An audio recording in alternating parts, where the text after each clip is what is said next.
você abrisse a sua Bíblia em Filipenses, capítulo de número 3. Glória a Deus. Filipenses, capítulo de número 3.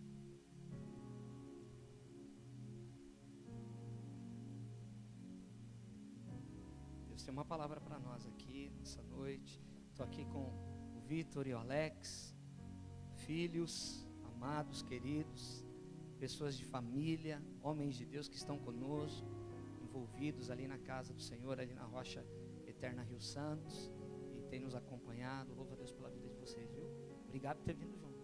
Recebe o seu galardão aí, em nome de Jesus. Filipenses capítulo 3, versículo 1, diz assim: quanto mais, irmãos meus, alegrai-vos no Senhor. A mim não me desgosta, e é segurança para vós outros, que eu escreva as mesmas coisas.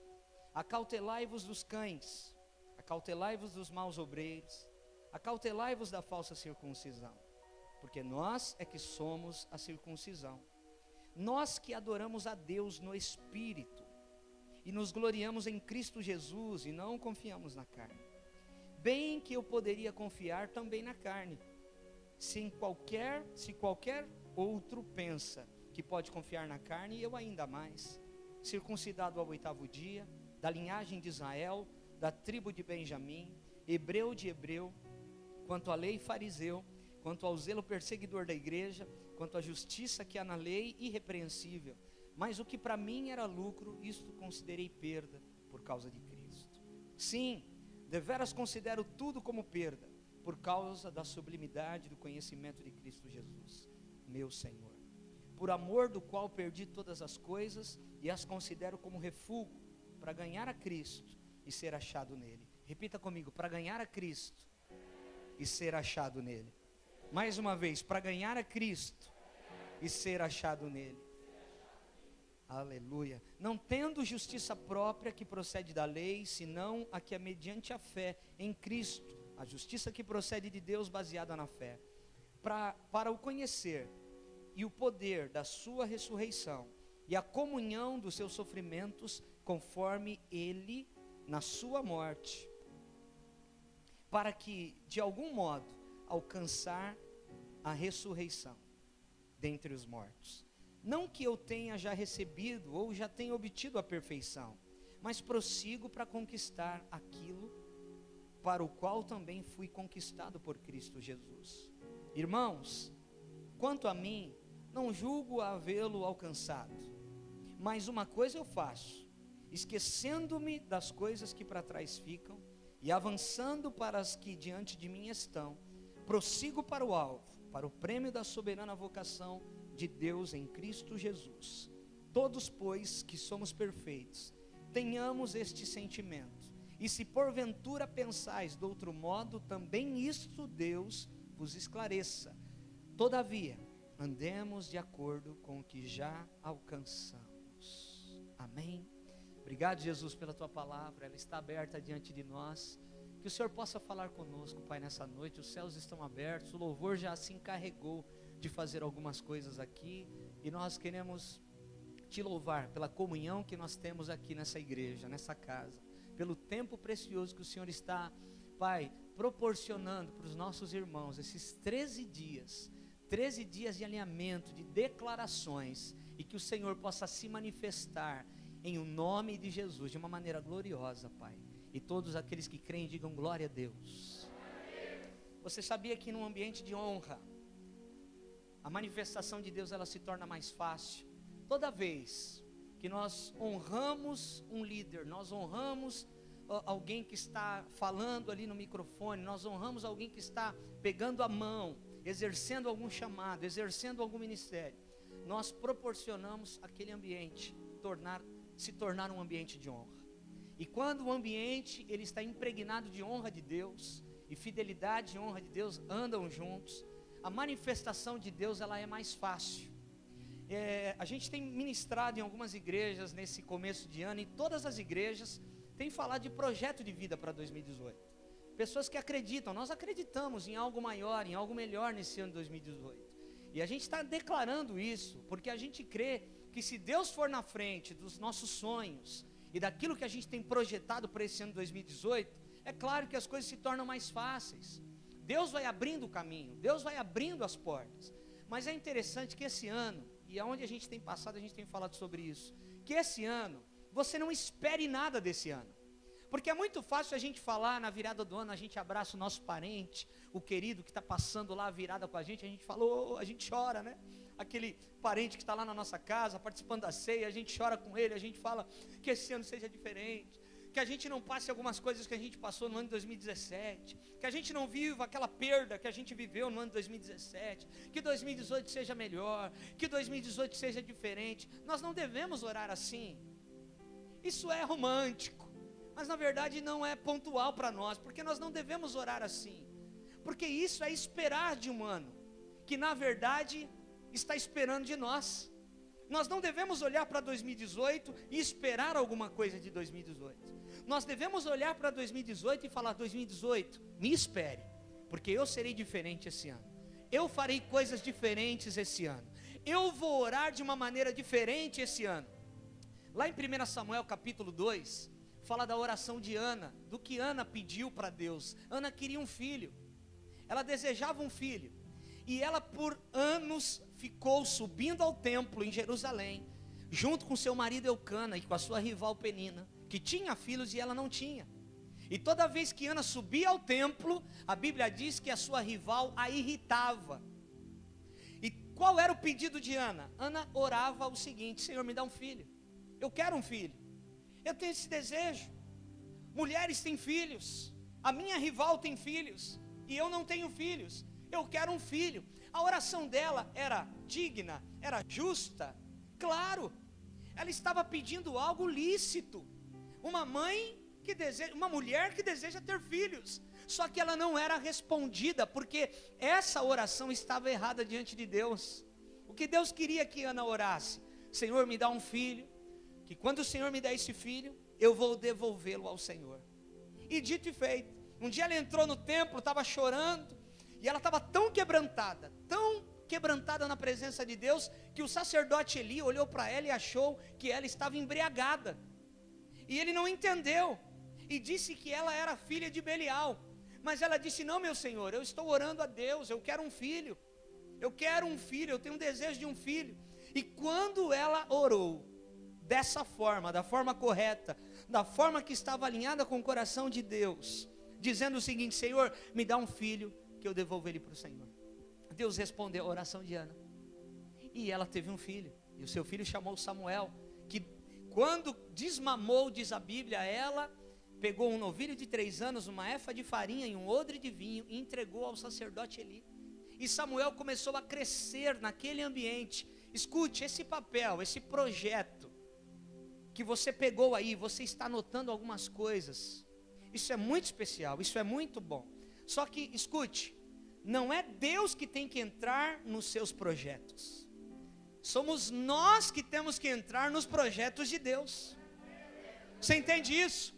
Não somos nós que temos que falar: Senhor, esse é o meu desejo, vem cá e entra no meu desejo. Não, Deus tem um propósito na sua vida, Deus tem algo para fazer nas nossas vidas. Então somos nós que temos que entrar no projeto de Deus. Então é claro que nós devemos pontuar, é claro que nós devemos escrever, mas como o pastor falou aqui, nós precisamos orar e pedir discernimento para Deus, para que a nossa oração venha bater com aquilo que está no coração de Deus ao nosso respeito. Nós temos que orar e pedir para Deus colocar no nosso coração a oração correta. Senhor, o que é? Porque eu tenho um desejo, e a carne, o coração é enganoso, a carne é enganosa. Às vezes o nosso desejo, o nosso sonho, a nossa oração está misturada com alma.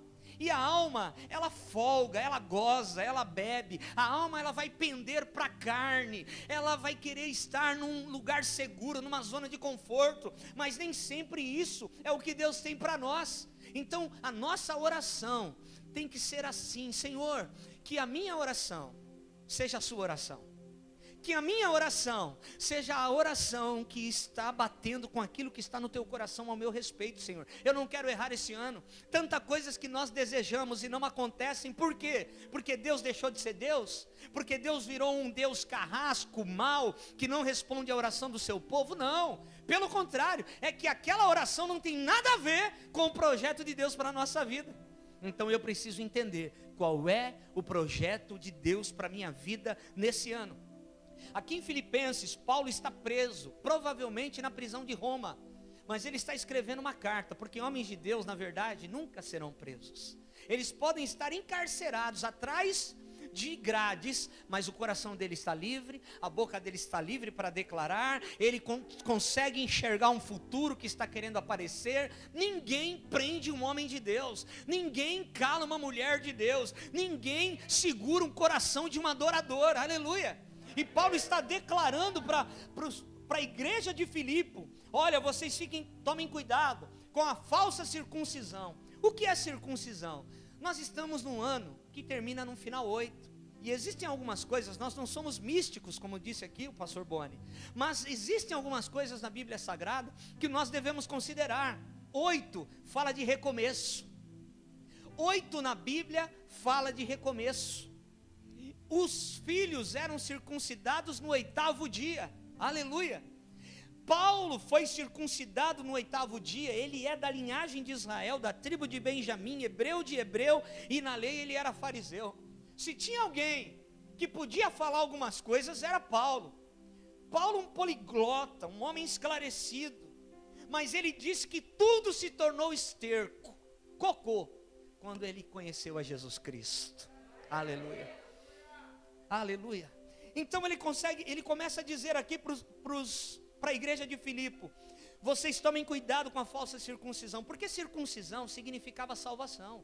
A criança que era circuncidada no 8º dia, os pais, a família, estava dizendo, aquilo era público, que aquele menino tinha aliança com Deus, e mais, aquele menino era salvo, porque ele era circuncidado. A pele era cortada, do prepúcio era cortada. Então aquele menino tinha aliança com Deus. Esse era o sinal da aliança. Por isso que os meninos eram circuncidados. Mas existia uma falsa circuncisão, uma falsa religião. E haviam alguns homens pregando. É por isso que Paulo está dizendo: cuidado com os falsos mestres. Eu estou preso aqui, mas tem notícia vindo aos meus ouvidos que tem gente pregando bobagem por aí. Então vocês precisam se acautelar, porque nós somos a circuncisão. O que Paulo está dizendo? Você que aceitou a Jesus Cristo, você é um sinal que Deus existe para o mundo. Você que na sua casa ninguém é convertido, só você é convertido na sua casa. Você é o sinal que a sua família tem esperança, porque Deus salvou você, e você é o sinal da circuncisão nesse mundo, aleluia. Que coisa incrível. Fala para o teu irmão: nós somos a circuncisão. Nós somos a circuncisão. Nós temos aliança com Deus. Escute, a igreja, uma casa como essa, é um lugar de recomeços. Eu vim para a igreja porque eu queria recomeçar a minha vida, porque eu estava cansado de algumas coisas que eu estava vivendo e passando no mundo. Eu me converti com 21. De 20 para 21 anos, eu tenho 43, ou seja, fazem 22 anos que eu conheço o Senhor. Eu converti numa época que eu tinha muitos amigos, eu ia para todo lugar, eu ia para balada, mas eu estava infeliz. Havia um descontentamento dentro do meu coração, porque o que faltava? Você pode ter tudo. Você pode ser hebreu de hebreu, na lei fariseu, circuncidado ao 8º dia, da linhagem de Israel, da tribo de Benjamim. Mas quando a gente conhece a Cristo, os valores mudam, os nossos conceitos caem por terra, e a cultura do céu é impregnada na nossa mente, aleluia. É por isso que você foi salvo, para viver a cultura do céu, a cultura de honra nessa terra. É por isso que a gente vai ser incompreendido muitas vezes. É por isso que está todo mundo remando para um lado, e está eu e você vindo assim, ó, tchau, tudo bem? Parece que a gente está na contramão. E é isso mesmo. Nós temos que orar por aquilo que está acontecendo na Bolívia agora. A Bolívia é um país socialista, esquerdista. E nós temos que nos livrar disso, porque agora estão fazendo lá o que era o projeto para ser feito no Brasil. Um pastor não pode pregar na Bolívia agora, pega de 5 a 7 anos de prisão. E se alguém abrir a sua casa para que o evangelho seja pregado, a casa pode ser confiscada. Mataram um pastor a semana passada na Bolívia. Começou uma perseguição. Escute, isso é sinal que Jesus está voltando. Isso é sinal da volta do Cordeiro. Então é melhor a gente apertar o cinto, é melhor a gente não ficar preocupado com tantas coisas e voltar os nossos olhos ao reino de Deus, que é visível, que é real, aleluia, porque Jesus está voltando e Ele vem buscar uma igreja intensa, uma noiva de branco. Não dá para ficar na superficialidade, não dá para ficar no raso. Essa semana nós vamos começar lá, a partir de quinta-feira, a nossa conferência Tire o Leste. Por que essa conferência tem esse nome diferente, que às vezes as pessoas não entendem e tentam ficar decifrando? Tirar o leste, meu filho surfa, eu queria muito surfar, eu babo quem surfa, eu queria ficar 10 segundos em cima da prancha, olhando para a água, mas eu não consigo, pastor, eu tenho medo de me afogar, eu não consigo ficar de pé, mas tem um povo lá querendo me ensinar, esse ano é ano de romper, é ano de novos começos, aleluia, e eu vou surfar, mas o meu filho surfa. E às vezes quando a maré está tranquila, está piscina, como eles falam, não tem série nenhuma de onda, eles fazem o quê? Eles começam a mergulhar lá embaixo para pegar areia, ficar brincando, para passar o tempo. Os surfistas que estão reunidos ali. Mas se você está com o leste curto, você não consegue chegar no fundo. O leste te impede de ir mais fundo. E aí o que eles fazem? Eles tiram o leste, porque o mar está tranquilo, mergulha, pega a areia, e quem pegar primeiro, quem pega mais areia, é a brincadeira deles. Então, o que esse ano de 2017, esse ano que passou, fez com que você não chegasse mais fundo na presença de Deus? Larga isso. Tira o leste. Tira da sua vida aquilo que te impediu de mergulhar mais fundo na presença de Deus. Tira da sua vida aquilo que manteve você o tempo todo numa superficialidade. Você vinha para a igreja, você dá glória a Deus, você dizima, você chora na adoração, mas Deus está querendo algo mais, e você sabe disso. Deus está querendo algo mais de você. Não dá para você ter um relacionamento com Jesus esse ano 2018 como você teve em 2017. Você vai precisar estar mais intenso. Você vai precisar estar mais intenso, porque a igreja, esse local é um lugar de recomeço. Você sabia que o próprio Deus recomeçou o mundo, porque estava tudo errado? Então na nossa vida, quando a gente percebe que tem algumas coisas erradas, graças a Deus que nós temos um Deus que nos dá a oportunidade de recomeçar. Mas para recomeçar nós precisamos acertar as contas, nós precisamos alinhar algumas coisas. Se você precisa pedir perdão para alguém, Deus não vai te dar um novo começo, se é você quem tem que acertar as contas com alguém, se é você que tem que fazer algumas coisas que Deus não vai fazer. Então esse ano é um ano de recomeço. Por quê? Porque Deus vai te dar a oportunidade de entrar em novas portas, de experimentar coisas novas, de entender algumas coisas. Quando Deus, Ele restartou o mundo, Ele recomeçou o mundo. Lembra de Noé? Ele viu um justo, e aquela família toda entrou na arca. Deus resetou o mundo, Ele fez um novo recomeço, só com aquela família. Quantos estavam na arca? 8. Quantas notas musicais nós temos? 7. Mas a 8ª é o incremento, é o que dá o plus, é o que faz a coisa ficar bonita. E o que é a 8ª nota? A 8ª nota, ela é aquilo que não aparece, mas ela é especial. E às vezes você não estava na escala, não te escolheram. Mas é claro que não te escolheram, porque você é a 8ª nota. Você é a ação surpresa de Deus. Nessa casa você é a ação surpresa de Deus. Na escola você é a ação surpresa de Deus. porque a gente não vai ser contado.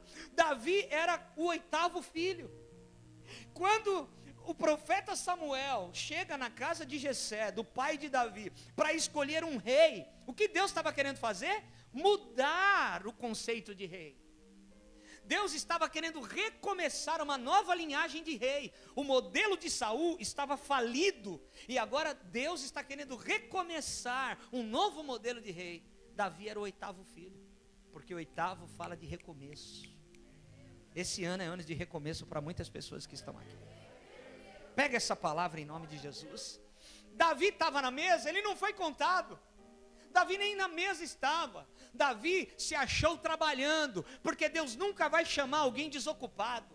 Deus nunca vai chamar alguém que está lá deitado na cama, orando muito, mas oração é o que Deus responde. Oração, eu oro e tenho ações, eu oro e eu vou agir, eu oro para Deus abrir uma porta de trabalho, mas eu vou entregar o currículo, eu oro para Deus fazer algumas coisas, mas eu faço a minha parte. É assim que homens e mulheres de Deus devem andar. Davi estava trabalhando quando foi escolhido. Gideão estava malhando trigo no lagar quando foi escolhido. Eliseu, que substituiu Elias, estava com 12 juntas de boi quando foi escolhido. Aleluia! Deus não chama desocupados, então arruma coisa para fazer que Deus vai te encontrar no movimento. Aleluia.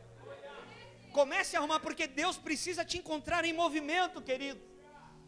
Deus precisa te encontrar fazendo algo em movimento, então Deus vai poder contar com você. A reforma protestante, que o ano de 2017 nós completamos 500 anos, ela foi um restart. Porque um homem chamado Lutero, que era padre, estava inconformado com o rumo que estavam dando ao Evangelho, que a religião estava dando ao Evangelho. E aí ele lê à luz de velas, Romanos capítulo 1, versículo 17, que diz que tudo é pela fé. Ele fala, não, está tudo errado, é pela fé, nós devemos andar pela fé. Eu não preciso pagar indulgência, eu não preciso pagar 100 mil para ser perdoado, é pela fé sois salvos. Querido, esse é o grande trunfo do Evangelho e do que Jesus fez na cruz do Calvário. Não é o rico que pode comprar a sua salvação, não é o pobre que fica sem lugar no céu e no reino de Deus, não, é para todos. Na cruz do Calvário Ele liberou a salvação para todos, uma vida saudável e abençoada para todos nós. Agora eu e você precisamos querer. Quando Jesus morre na cruz do Calvário, Ele deixou o céu pronto, preparado para responder as nossas respostas. Então a minha reação, aquilo que eu tenho feito em relação ao reino de Deus, em relação à cultura do céu, como você tem andado? Olhe para você, porque a Bíblia nunca manda a gente olhar para os outros, a Bíblia diz para a gente examinar a si mesmo. Então olhe para você agora e realmente seja sincero diante de Deus e veja se o seu comportamento, a sua caminhada se parece mais com a cultura da terra ou com a cultura do céu. Quando você fica doente, ou com alguém da sua família fica doente, você primeiro vai buscar o remédio, se desespera, e depois vai orar, ou você primeiro dobra o joelho, impõe as mãos, ora, e depois você compra o remédio? Qual é a nossa atitude primeira? Ele tem que ser o primeiro. Se Jesus não for o primeiro, Ele não será o segundo. Se Jesus não for o primeiro na sua vida, Ele sempre será o último. Nós precisamos escolher colocar o Senhor Jesus em primeiro todo o tempo nas nossas vidas. Paulo está escrevendo a carta, ele está preso, mas ele tem esperança no seu futuro. O que aconteceu e o que tem acontecido na sua vida que tem tirado a sua esperança do amanhã?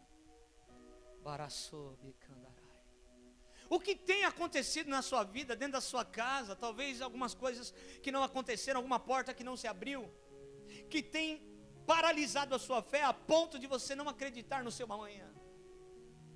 Escute, o seu amanhã é Jesus. O seu futuro tem um nome, se chama Jesus. Ele é o nosso foco, Ele é o nosso alvo.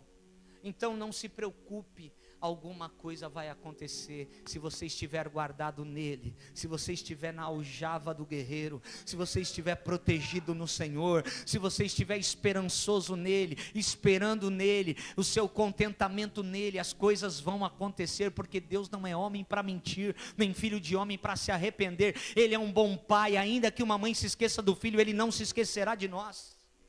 Isso é uma promessa da palavra. O número 8 na Bíblia também fala de ressurreição, fala de uma nova estação. A palavra oitavo no latim significa octavos, que simboliza para a música o intervalo entre a primeira e a última nota. Agora, olha só, se você precisa consertar algo, se você precisa resolver alguma coisa, porque você entende que Deus esse ano está te dando a oportunidade de recomeçar, faça isso rápido. Você sabia, lá em Juízes fala da história de Sansão, Juízes capítulo 14. Sansão, aquele fortão, que derrubava tudo, que matava leão com a força do seu braço, sem nenhum tipo de arma. Ele tinha um dom, ele era nazireu. Ele nasceu nazireu. O que é um nazireu? É um homem separado para Deus, que não podia chegar perto de bebida alcoólica, não podia cortar o seu cabelo e não podia tocar em cadáver. O erro de Sansão não foi contar para Dalila aonde estava a força dele, que não estava no cabelo, estava nas 7 tranças do cabelo, porque as 7 tranças simbolizam um candelabro aceso sempre, diariamente. Era a força de Sansão, vinha de Deus. Aleluia. O erro de Sansão não foi contar para Dalila aonde estava a força dele. O erro de Sansão foi que um dia ele estava descendo por uma cidade e veio um leão para o atacá-lo. E ele matou aquele leão com a força do seu braço, de forma descomunal. Ele desceu, ele passou alguns dias nessa cidade. Quando ele está subindo de volta, tem um favo de mel no cadáver do leão. E ele toca no cadáver para pegar o favo de mel. E ele come o favo de mel.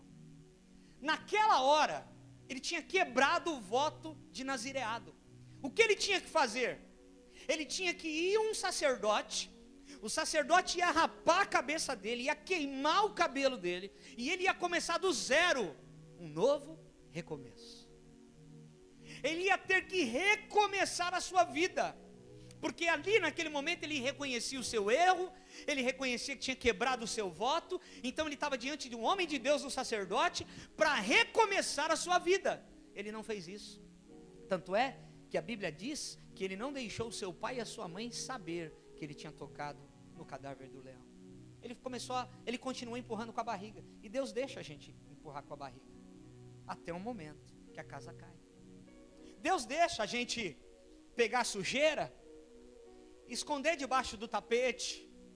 Não vou mexer nisso, que isso vai feder. E deixa, e você anda para lá e para cá, parece que está tudo limpo, mas tem uma sujeira debaixo do tapete, que é você que precisa tirar, porque foi você que colocou lá. Escute, esse ano não dá para empurrar nada com a barriga. Esse é o teu ano e você tem que entrar com tudo nesse ano, porque Deus tem um novo começo para você. Aleluia! Agora a gente empurra com a barriga porque a gente não quer tocar naquilo que... e o diabo mente para nós, querido, ele é mentiroso. Sabe o que o diabo fala? Se você contar a verdade, aí que a coisa vai ficar feia. Não fica não, porque Deus age na verdade. Lembra daquele rei no Velho Testamento que bebeu nos utensílios sagrados da casa de Deus, fez uma festa, fez orgia, uma bagunça com os utensílios da casa de Deus, e a mão desceu na caidura da parede e escreveu Mene, Mene, Tekel, Parsim, que significava o quê? Pesado foste na balança, achado foste em falta, dividido foi o teu reino e dado aos medos e aos persas. Aonde apareceu a mão? Aonde o candelabro estava iluminando a parede, porque Deus trabalha na verdade, Deus trabalha na luz. Quando eu falo a verdade, Deus age. Quando eu falo a verdade, quando eu confesso o que está escondido, Deus pode agir. Enquanto eu estou escondendo debaixo do tapete, nada muda, parece, é impressão. A pior coisa, querido, porque resultados não nos aprovam. Às vezes tem gente dando resultado, mas não estão sendo aprovados. Às vezes tem gente dando resultado e Deus está olhando e está dizendo assim: eu não aprovo a sua conduta, eu não aprovo o que você está fazendo, eu te conheço no teu quarto, eu te conheço no seu trabalho, eu te conheço diante das pessoas, eu sei que você está errado. E já já a casa vai cair. É tempo de alinhamento. A igreja que Deus está levantando, essa nova geração, é uma geração do rompimento, irmão. É uma geração de intimidade. É a geração que vai crescer para baixo primeiro, que vai crescer no quartinho, na intimidade, buscando ao Senhor, procurando relacionamento com Deus. E aí do lado de fora a gente tem os resultados da intimidade com Jesus. A gente tenta conquistar, a gente tenta crescer, a gente tenta fazer, a gente precisa dar resultado. Esse mundo nos pressiona, é tanta coisa, é tanta pressão, nada muda. Aí a gente começa a buscar o Senhor, a gente faz a nossa parte aqui do lado de fora, mas a nossa intimidade com o Senhor, a nossa raiz é profunda, carvalhos, a nossa raiz é profunda. Pode vir o vento, a gente não sai do lugar, a gente está na rocha. Pode vir a tempestade, nós estamos na rocha, nós continuamos confiando no Senhor. A gente não murmura, não reclama do que não aconteceu, a gente celebra o que Deus fez. A gente celebra o que aconteceu de bom, a gente celebra aquilo que Deus organizou na nossa vida, aleluia. Esse ano será diferente, porque você vai entrar diferente esse ano. Esse ano você só vai viver coisas novas, se você for um novo homem, uma nova mulher, nesse ano de 2018. Quem está entendendo aqui, diga aleluia. Nós precisamos receber o novo, a gente ouve isso em tudo quanto é pregação. O novo, vinho novo, o azeite fresco, o óleo fresco. Oil, fresh oil.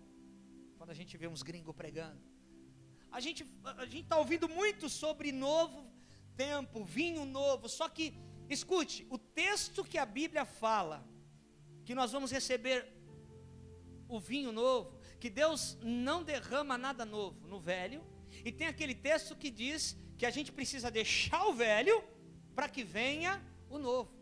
Então a nossa atitude não é de esperar o novo, a nossa atitude é de tirar o velho. O novo vem, o novo vai encaixar no espaço aonde você tirou o velho. Ah, meu Deus, pega essa palavra, irmão. O novo vai encaixar diante da atitude que você teve de tirar o velho. Tem gente que é roupa nova, mas não desvazia o armário, não doa para ninguém. Você retém aquilo que é para você doar, Deus não te dá. Porque Deus só libera sobre a vida de quem doa. Deus só libera coisas grandes na vida de quem é doador, de quem é generoso. Então você doa relógio. Irmão, eu nunca fiquei sem relógio, porque não para relógio também. Eu dou relógio para todo mundo, e chega 2, 3 relógios. E eu dou relógio e chega 5, 6 relógios. Fala para quem está do seu lado: entrega, e Deus fará o restante. Tira o velho. Sabe aquela roupa que você gosta muito, mas faz 15 anos que está lá, cara. Tem lá aquela marquinha, aquele buraquinho lá da traça. Joga ela fora para vinho novo, aleluia. Fica guardando essas tranqueiradas velhas. Deus me livre. Ó Deus falando aí, aleluia. Ó Jesus. Levíticos 26:10 diz assim: comereis o velho da colheita anterior, para dar lugar ao novo. Resolve o que é velho primeiro e o novo chega. Tirareis fora o velho. A nossa ação, porque o novo é com Deus, tirar o velho é conosco. Esperar coisas novas, o problema é que a gente fica esperando muito coisas novas, mas a gente não tem a atitude de mover o velho do lugar. Então o novo nunca chega. A oração não é respondida, a gente não entende por quê. As coisas não acontecem, a gente não entende por quê. Jesus já fez, Ele não vai fazer, Ele já fez. Jesus já fez, Ele não vai fazer, Ele já fez. Querido, o que você tem para receber de Deus daqui 10 anos, Jesus já te entregou. Agora depende da tua conduta e do teu comportamento para você receber amanhã ou daqui 10 anos. Olha que coisa interessante. Quem conhece GPS aqui? Você calcula lá no Waze ou num GPS um endereço, que nem eu fiz aqui para chegar aqui hoje. Você calcula lá. O Waze dá o quilômetro e dá o tempo que você vai chegar. Se você erra a rota, automaticamente o GPS recalcula a rota, ok? Só que quando ele recalcula a rota, o tempo é o mesmo? O destino é o mesmo, mas o tempo mudou. Por quê?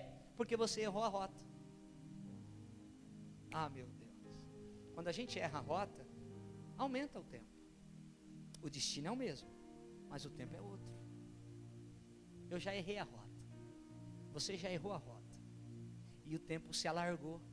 Mas o destino continua o mesmo. Aquilo que ele falou que vai fazer, continua a mesma coisa. Ele vai fazer na sua vida. Ô glória, vocês são bonzinhos, vocês me deixam pregar. Tem igreja que eu vou que vira uma bagunça, uma festa, uma coisa louca. Pessoas vivendo da velha colheita.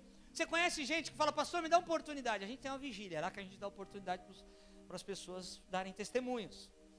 E aí tem gente que sobe para falar do mesmo testemunho que aconteceu há 20 anos atrás na vida dele.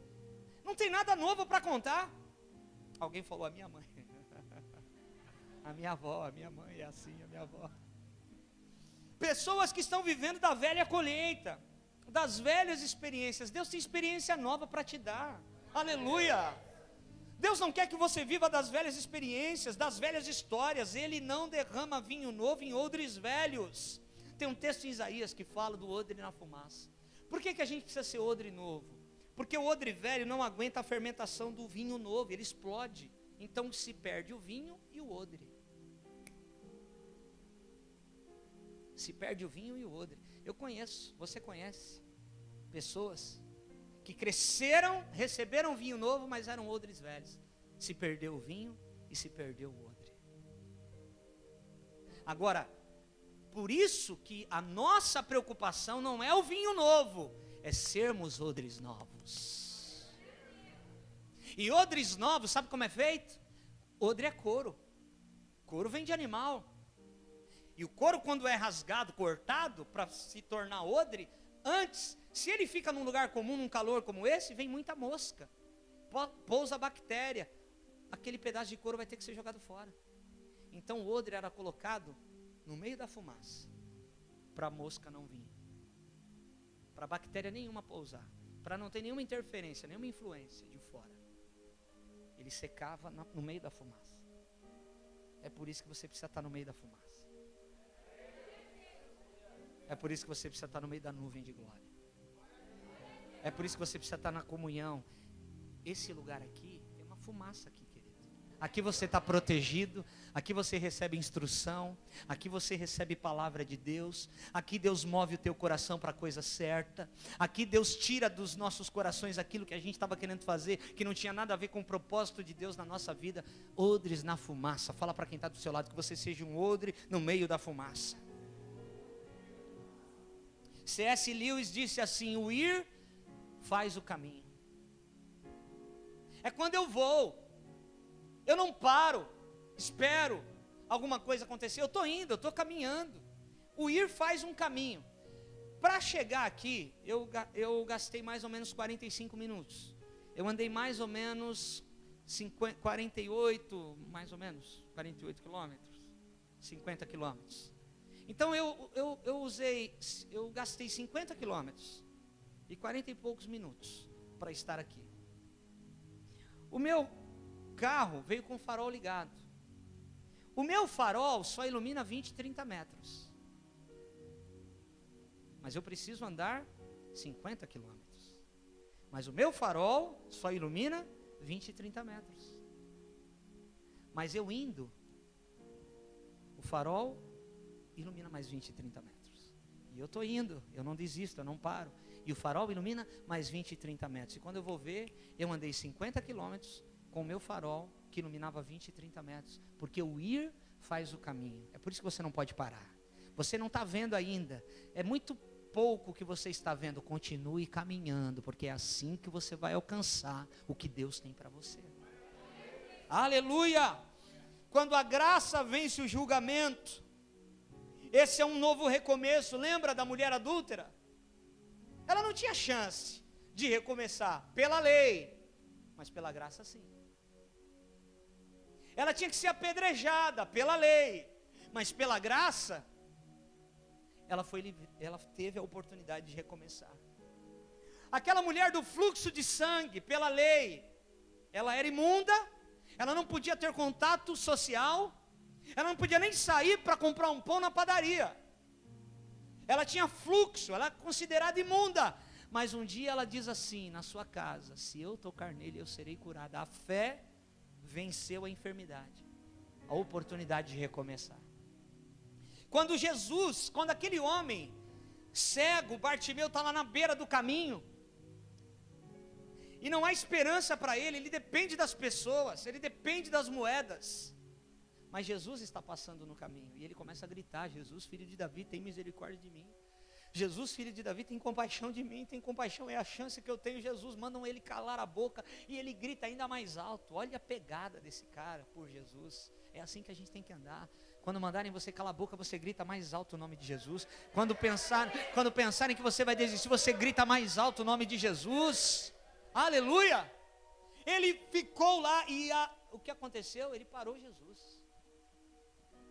Ele parou Jesus. E ele vai diante de Jesus. E Jesus pergunta para ele: o que queres que eu te faça? Porque Jesus quer ouvir da nossa boca, mesmo sabendo que a gente precisa. Ele quer ouvir o nosso clamor, Ele quer ouvir a nossa adoração, Ele quer ver a gente escrevendo no papel, aleluia. E quando o nosso papo, por isso, entendeu? O que ele pediu para Jesus, eu quero ver. Jesus falou: bateu com o que eu quero fazer, receba. Seja curado agora. Se ele pedisse: Senhor, eu quero uma casa, Jesus fala: cara, o seu pedido não está batendo com o que eu quero fazer, porque você quer casa, mas você precisa ver. Tem gente que quer carro, mas é cego espiritualmente. Tem gente que quer namorar, que quer um companheiro, mas ainda Jesus quer curar a tua cegueira primeiro, aleluia, para depois você ter outras coisas. Você está entendendo isso? Então qual é a nossa prioridade? A nossa prioridade tem que ser a prioridade do Senhor. Por isso que quando eu olho para Cristo, eu tenho motivos para me levantar. Quando eu olho para Cristo, eu tenho motivos para não achar que é o fim. Paulo, ele tinha uma conduta inculpável diante da lei, ele está preso. Mas ele está dizendo assim para aqueles homens. Cadê? Filipenses fugiu aqui. Ele está dizendo assim para aqueles homens: eu prossigo para o alvo, para o prêmio da soberana vocação de Deus, que é Cristo Jesus. Eu, irmãos, quanto a mim, eu não julgo que eu alcancei alguma coisa, mas uma coisa eu faço, esquecendo-me das coisas que para trás ficam e avançando para as que estão diante de mim. Olha, o cara está preso, mas ele está com esperança no seu futuro. Ele não está preocupado, ele não está lamentando que ontem bateram nele com chicote. Ele está falando: o meu futuro é incrível, porque o meu futuro é Jesus, e já já eu vou estar com Ele, de um jeito ou de outro eu vou estar com o Senhor, aleluia. Você entende isso, querido? Conhecer a Cristo tem uma superioridade incomparável. É por isso que nós temos que guarde isso no teu coração esse ano, que você seja achado em Jesus. Aonde ele está? Ele está em Cristo. Está passando um vento, mas aonde ele está? Em Cristo. Está desempregado, mas aonde ele está? Em Cristo. Ah, perdeu um ente querido, mas aonde ele está? Em Cristo. Que nada, nenhuma circunstância te tire de estar em Cristo. Que nada, nenhuma circunstância tire você de estar em Cristo. Como é bom a gente olhar para alguém, querido, que a gente não vê há tantos anos, há tanto tempo, mas a gente olha para a pessoa e a pessoa está em Cristo. Esses dias eu encontrei alguém que há muitos anos eu não via, no começo da minha caminhada, firme, alinhado, apaixonado por Jesus. Isso nos edifica, não é, pastor? Pessoas que a gente conheceu lá 20 anos atrás, que começou com a gente, engatinhando no Evangelho, e tão firmes, apaixonados, esperando a volta do Senhor. Uau, que coisa tremenda e poderosa. Querido, escute, eu vou terminar. Recomeçar não é fácil, renovar não é fácil, mas diariamente Jesus te dá a oportunidade de tirar o velho. Diariamente Jesus te dá uma oportunidade de reciclar, de recomeçar de uma maneira realmente nova. É por isso que você está sendo convidado a deixar algumas coisas velhas, amizades velhas.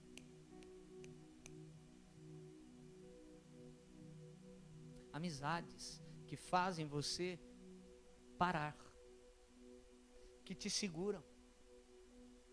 Pessoas que conversam com você, talvez, conversas ilícitas, não no Facebook. Porque eu já falei isso aqui, você não é o que você posta no Facebook, você é o que você esconde no WhatsApp. Então, pessoas que têm conversas ilícitas, que não servem, nesse momento para estarem perto de você, porque você precisa crescer, você precisa ser edificado, nós precisamos ser alinhados com o Senhor, para depois resgatar quem precisa. A gente precisa discernir, quem está andando com a gente, será que é hora, é tempo, eu não estou firme, forte, suficiente para trazer essa pessoa para o Senhor, então eu vou me preparar, eu vou buscar o Senhor, eu vou me santificar, eu vou estar na fumaça, sendo costurado pelo Senhor, e a hora que eu estiver pronto, pode derramar vinho novo, que eu vou ser um resgatador para a glória do nome do Senhor. Quem assistiu aquele filme Extraordinário? Irmão, esse filme é incrível, vai assistir. Leva lenço, porque eu vou te falar uma coisa, eu chorei demais, porque aquele filme é muito especial. É a história de um menino, eu vou dar só um spark do filme.